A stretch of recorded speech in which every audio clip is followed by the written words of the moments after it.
Hello everyone, this is Eva Norlick-Smith with Yoga U Online, and I'm very pleased to be here today with yoga teacher Leslie Howard, who many of you will recognize as one of the leading forces in exploring the therapeutic benefits of yoga for pelvic floor health.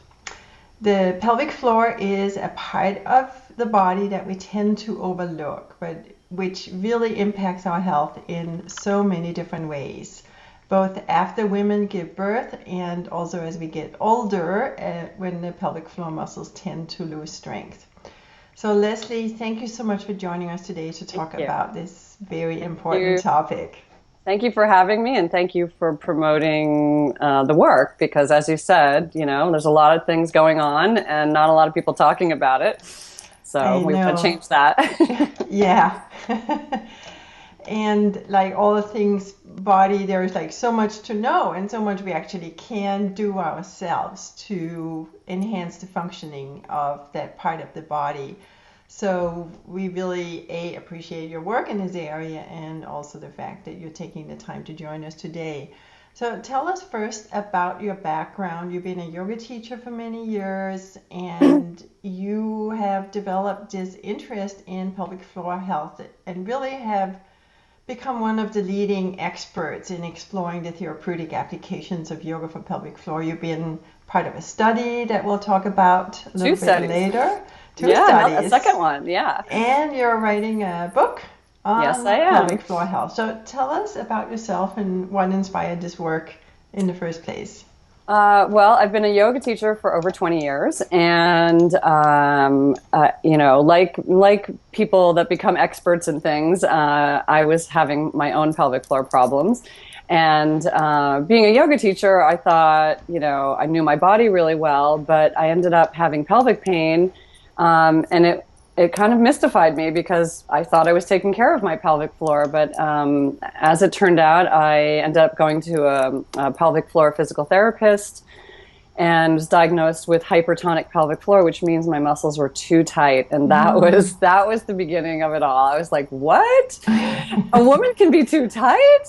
And of course, we can be too tight anywhere, where we have voluntary muscles. And this was an area, as you mentioned, that, we don't know enough about, or we don't talk about it enough. And, as a yoga teacher, I felt I really knew the body, but this was an area that there was like veils of mystery over it. And when I got that diagnosis, that was really very cathartic, and it set me on a path of healing for myself, first of all, and then helping other women that have other types of problems. Pelvic pain is just one of many, and it also very much appealed to my feminist self and my activist self, and I really do see myself as a healthcare activist, because I think our medical model that we have around women's pelvic health, it's changing in a really exciting, great direction, but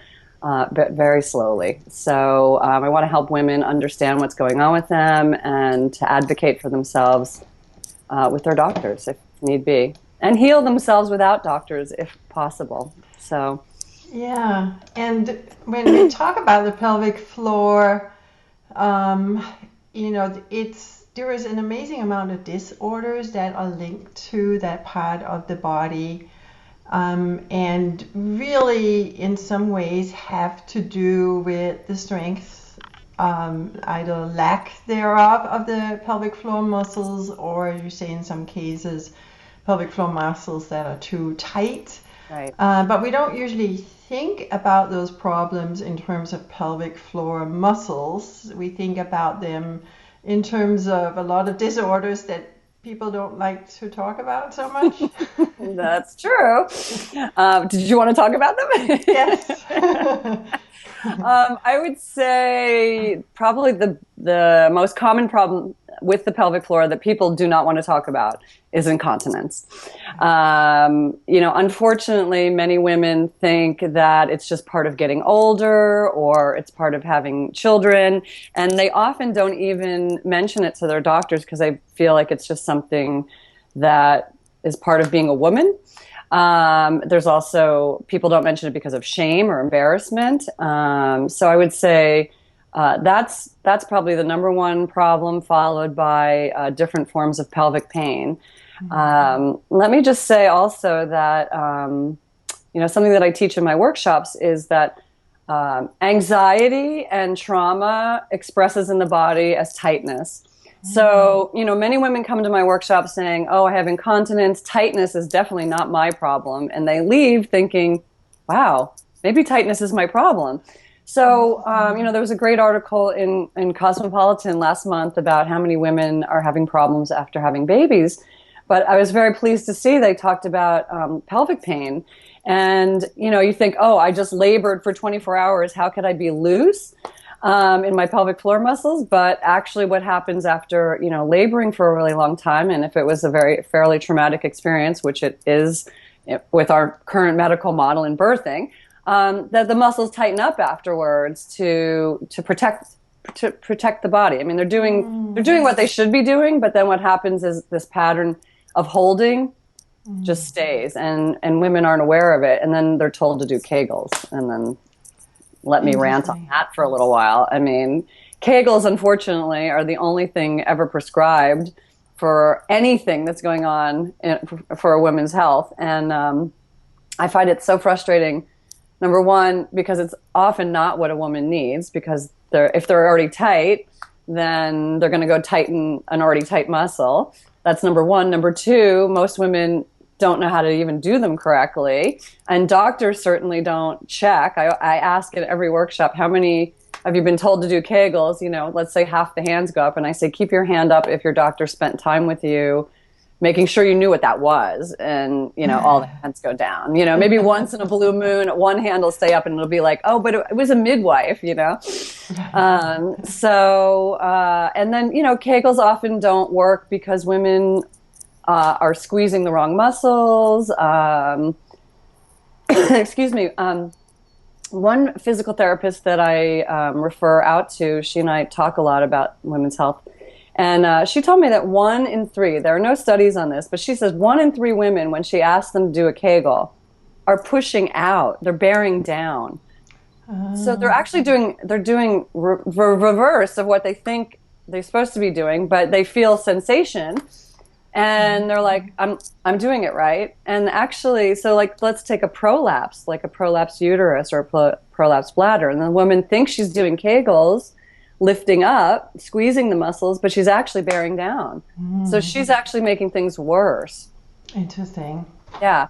So, we need to have a larger conversation about all of this and one of the things I want to do is raise the bar on what we know, what we talk about, and what we can do about pelvic floor disorders. Yeah, and we talked about urinary incontinence, and I think I've seen statistics that show that nearly 1/3 of women over 40.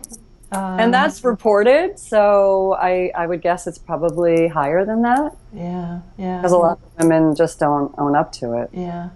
And then there are things, as you just mentioned, like prolapse, bladder prolapse, and uterus prolapse. Is that also linked to pelvic floor muscle weakness and or tightness?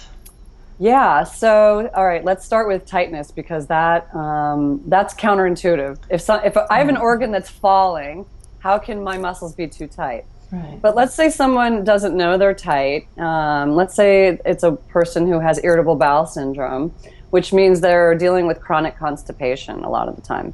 So then they're on the toilet bearing down a lot.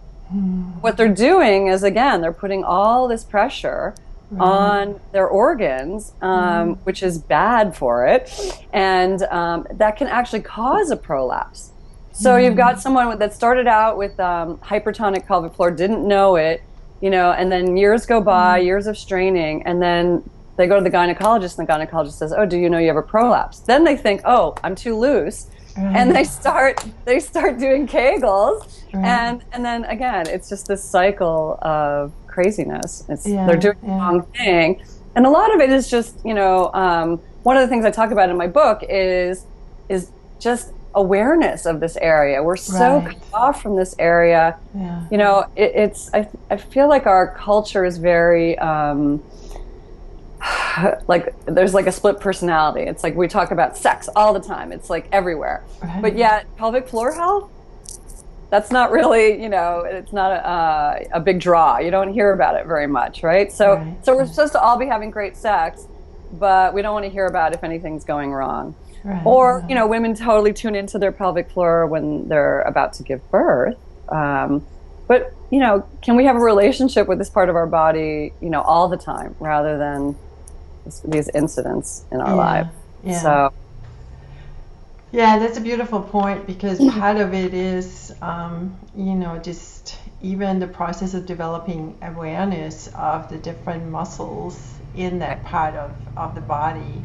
right. And I presume that this is where you focus in your yoga workshops, that you help women get in touch with the different muscles and how to contract them and strengthen them or Right. release and relax them.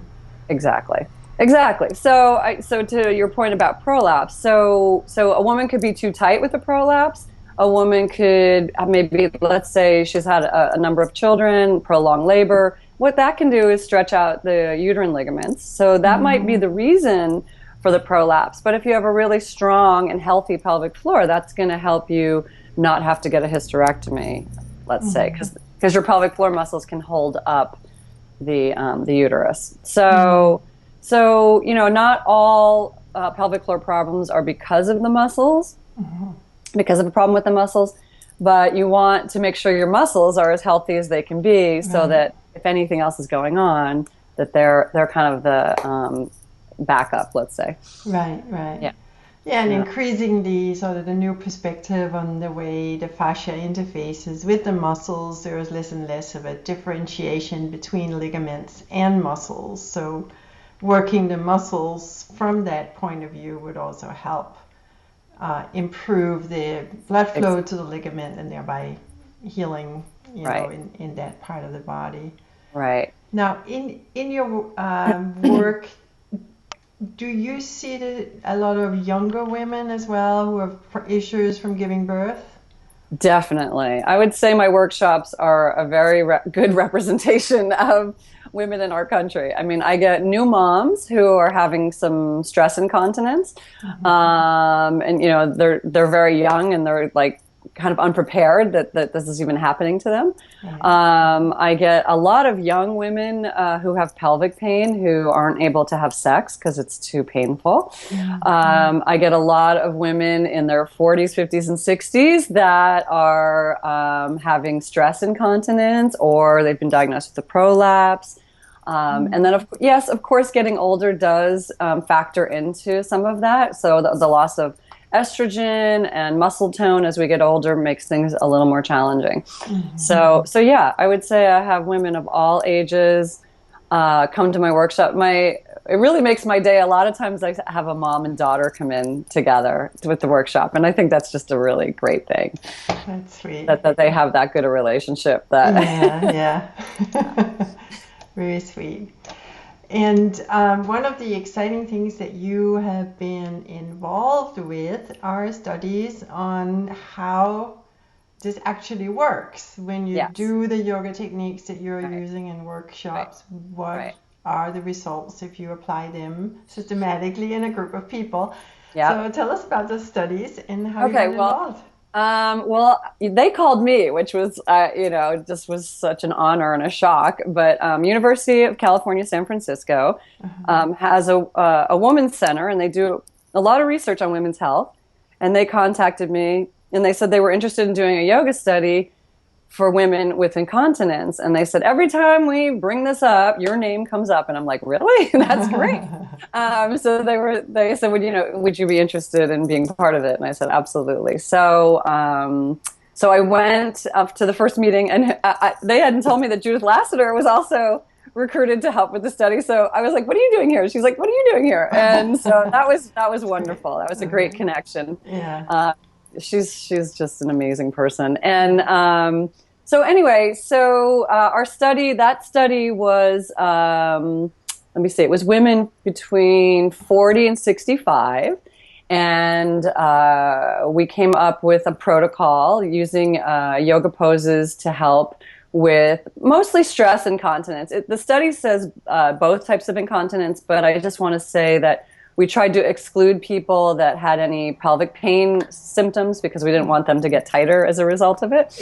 So this study was a little bit more geared towards getting strength from if your muscles were loose, to work yoga poses in such a way where you're using the legs a lot to cue into your pelvic floor. So, at first the researchers were like, can't you just give us a list of poses that work? And I say, no, it doesn't work that way. It's how you actually approach the poses. Yeah. So something that Judith and I had to fight for a little bit was, one of the things that I think is so crucial in helping women is giving them a little bit of an anatomy lesson. And so we said, look, we'd like to bring in the model and show them the muscles. And they're like, well, that's not a normal yoga class. And I said, yeah, it's a normal anatomy focused yoga class. Of course it is. And so I think that really helps when women can see the muscles and kind of visualize what's happening as we're going through the poses. Right. So that pilot study, the results were 70% improvement in symptoms. That's 70 in 6 weeks. So the researchers were actually blown away because they said they would have been happy with anything with 30% improvement.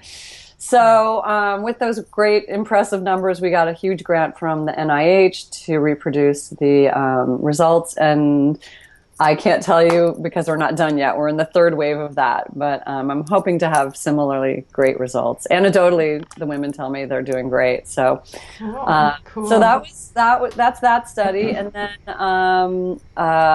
because I know yoga works for pelvic pain, having experienced it myself, I really pushed them. I said, why don't you do a study for yoga for pelvic pain? And we did, in fact, get a small grant to do that. And we got a 42% improvement in symptoms in 6 weeks. So, yeah, really exciting.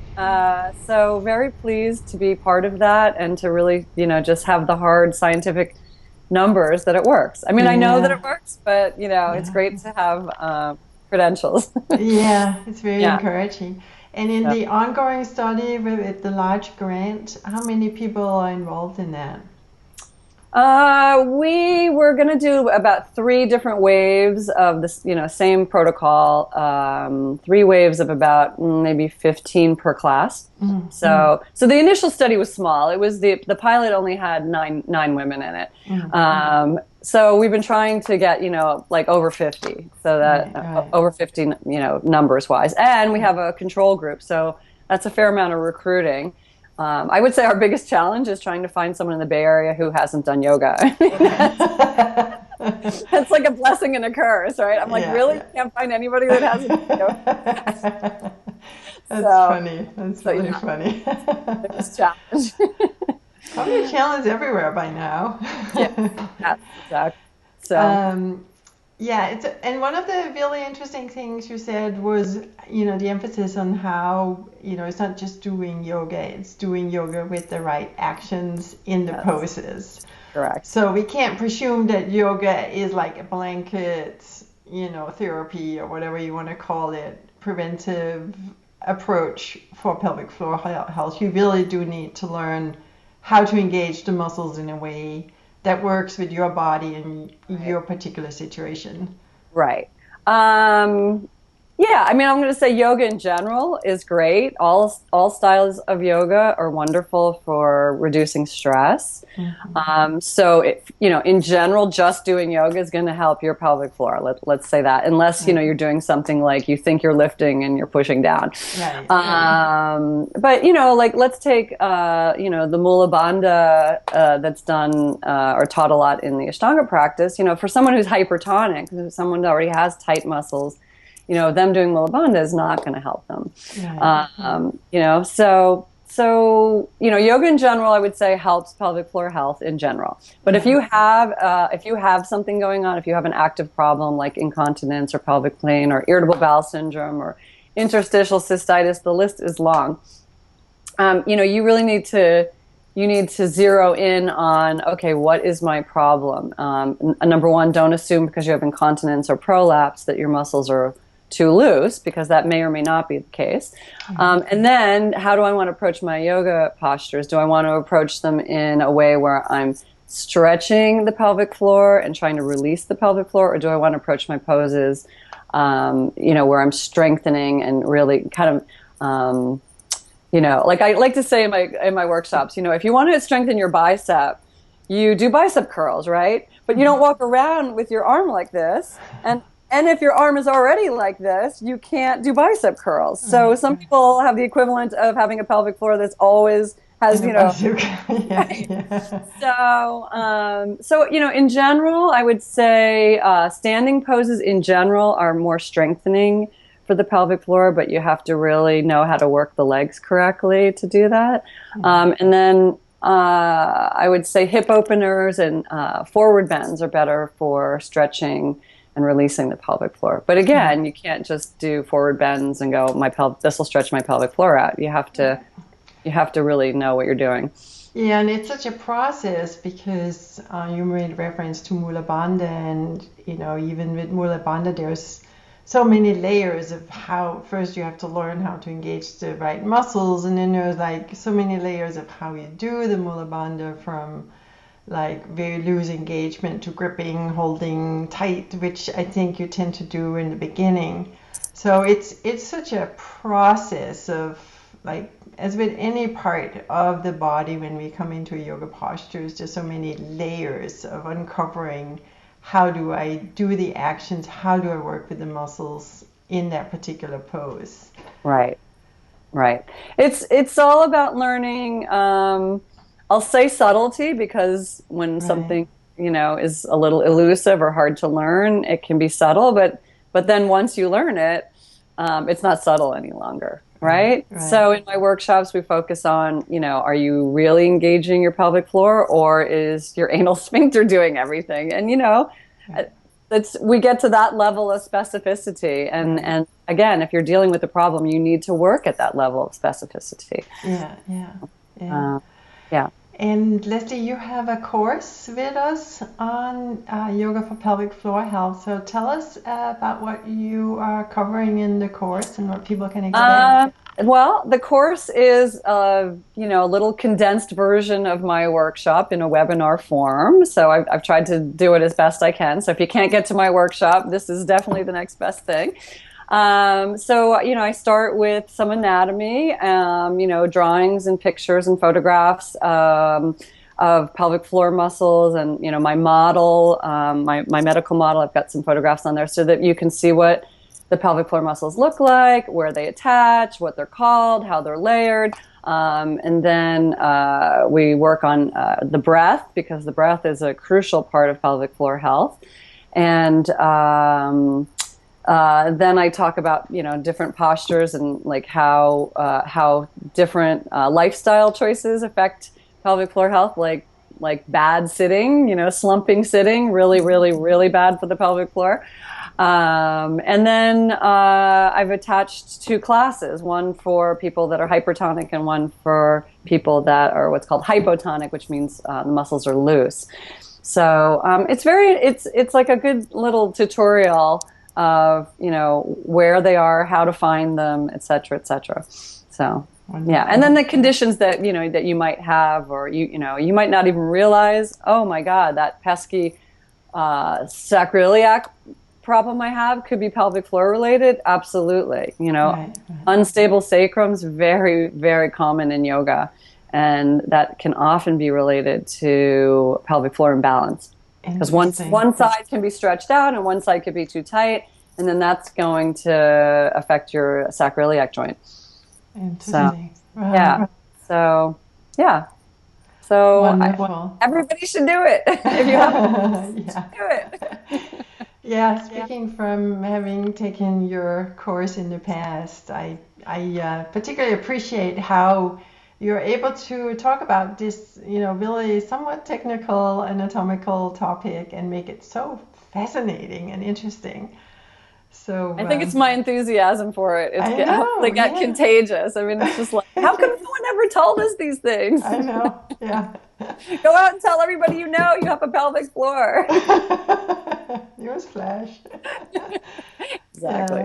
Yeah. Well, Leslie, thank you so much for all the great work you're doing and for joining us today. And we really appreciate you sharing all your great Yeah. knowledge with our Well, and I community. appreciate you being a platform for my work. So I thank you for what you do. And I know you've got a team of people. So thank you to them as well. Thank you so much. Yeah. Okay, Eva. All right, take care and enjoy. Okay. Bye Bye-bye. bye.